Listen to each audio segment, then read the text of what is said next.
Awesome.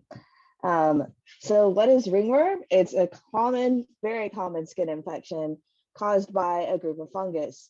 It's closely related to athlete's foot and people, and it's contagious to humans. So a lot of people think it's really scary, but it's very misunderstood. And that can really deter people from adopting and fostering ringworm cats. And so at Austin Pets Alive, our mission is to educate and advocate for these cats and reduce the stigma of ringworm and save as many lives as possible while putting the fun and fungus. We love to put the fun in it, and that is really how we help demystify ringworm. The ringworm program officially launched in 2015. Our first full year was 2016. And really it launched because we had ringworm cats. We were intaking from the local shelter and we had cats that had ringworm, and we had to figure out what to do with them, as we were not going to euthanize them. Our first full year was we took 217 cats. 194 of those were adopted in the same year. 119 of those were adopted from foster. We really cannot have the numbers of cats come through that we do without our fosters. Last year, our end of year stats, we had 1,151 adoptions, and around 700 of those were from foster. Right now, it's our slow season. We only have 8 cats on site. Normally, we have about 60 to 80 and 30 in our foster system. But usually it's hundreds in our foster system that are ringworm positive. So ringworm, our main focus is on normalizing that this is just as common skin fungus, that it's not a scary thing. They can be fostered with other species. We just suggest that they be kept separate, like in a bathroom. And I'll get back to that suggest part in a moment. We send PDFs of what ringworm is with our foster pleas. We do Facebook Lives, Facebook posts, Instagram posts. The more we can talk about what ringworm is, the easier it is to normalize it. We keep repeating, it's like athlete's foot, but for kitties. You wouldn't euthanize a person or really like scrutinize because they had athlete's foot. Cats, it's a normal thing that it's an easy treatment. It's never killed anyone. Those are all things that we want to reiterate again and again. We want to engage with our fosters. We ask them, and we are also transparent. We don't hide what ringworm is. We don't hide that these cats have ringworm. And we are actively talking about it often, very often. We love our crusty muffins. We love to have, any kind of fun new thing that we can call them, whether they're our crusty muffins. We had a hashtag put a ring on it. We had fosters who started, oh, I finally got ringworm. I guess I've finally been initiated into the ringworm club. We have stickers, post lots of photos of fosters, volunteers, and staff snuggling with the cats. It's just a fungus, and we teach you how to treat it. And we always do want to be honest that cats are being euthanized other places because they have ringworm, which is a totally treatable illness. They're not in any pain. They're not hurting at all. If they were out on the street, it would run its course and they'd be done with it in a few months. We can speed up that treatment, but it's not something that's causing any real harm. And we want to just keep reiterating that. We love to support our fosters by making it as easy as possible. We came up with this ringworm report card at the beginning of 2020, when we stopped being able to have face-to-face, let me show you the ringworm in person, and everybody loves it. They love being able to look at it, take it home, and think of, oh, I forgot what they said. I have a sheet of paper that shows right where the ringworm is.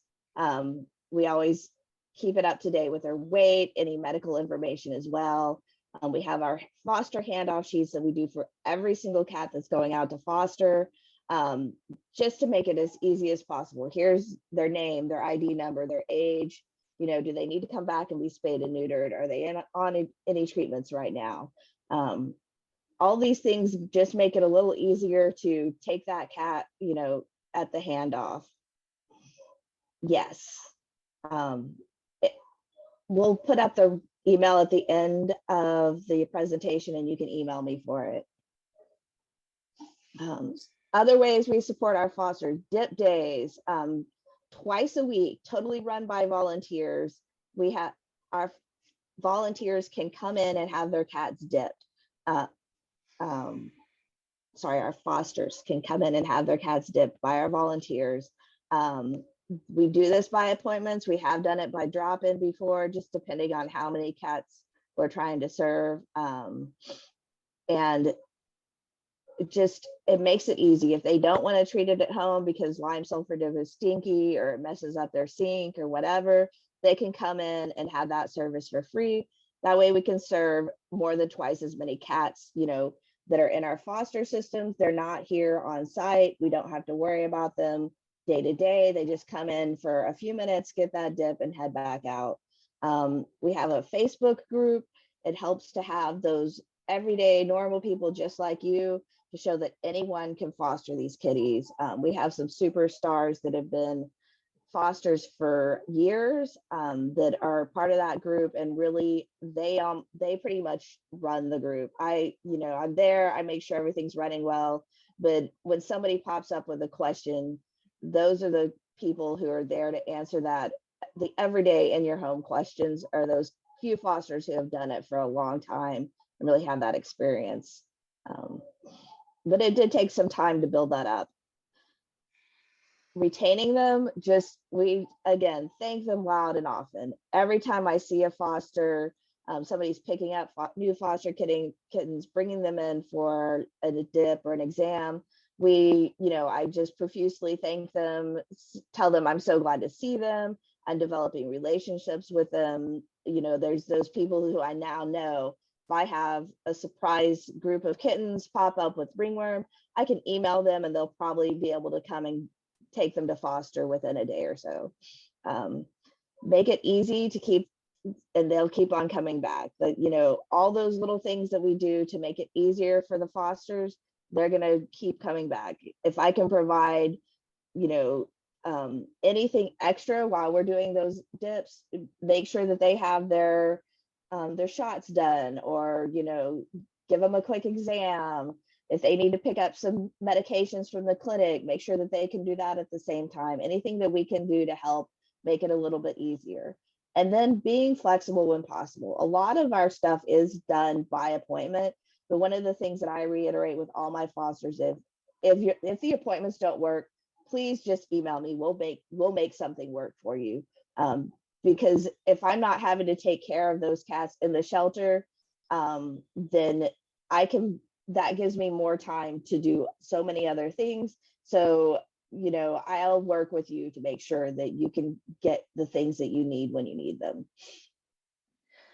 Anita, did you want to touch on our suggestion that cats stay in bathrooms? Yes. So we suggest that cats stay separate while they're being treated for ringworm. We do have fosters who let their cats run the house. I am one of them. Allie's one of them. I was a foster before I ever worked for APA, and I started with ringworm positive cats. I love them to death. When I first started fostering, they were sequestered. They were in a bathroom. I took every single precaution and then some. And slowly I peeled off that hazmat suit. And right now I have a ringworm positive cat in my house. She sleeps in my bed. She sleeps on my couch. I have 11 other non-ringworm cats, and I am not worried at all, because healthy adult cats groom off the spores before they ever can get infected. Now, if somebody's super worried about themselves or other cats, catching ringworm, anybody, any other pets in their household, then the thing to do is to keep them separate and to wash their hands after they interact with them. But if you are not scared of ringworm and you want to let them run your house, go for it. The only thing that we ask is if you're bringing in non-ringworm cats, you do keep those separate. We don't want to accidentally spread ringworm to other adoptable cats. And if you've been adopting ringworm cats and you're going to adopt non-ringworm cats, we do a deep clean of the home before, or the space that they were in. There's no waiting period between ringworm positive and ringworm negative cats, or anything like that. We do monitor if a cat is exposed to ringworm while they're in foster. There is a 2-week monitoring period. But other than that, like, they can, it's up to the person, your home, what's good for you. The Facebook group that Anita talked about earlier in the presentation, there was a thread a couple of weeks or months ago where it was like, show me you snuggling with your crusty muffins. Half of our fosters are sleeping with them at night. And it's like, the more you foster them, the less you kind of care about it. But it's like Anita said, it's a nice way to look at all these normal people not caring about ringworm, as opposed to like, of course, Anita doesn't care about ringworm. She works with them all day. So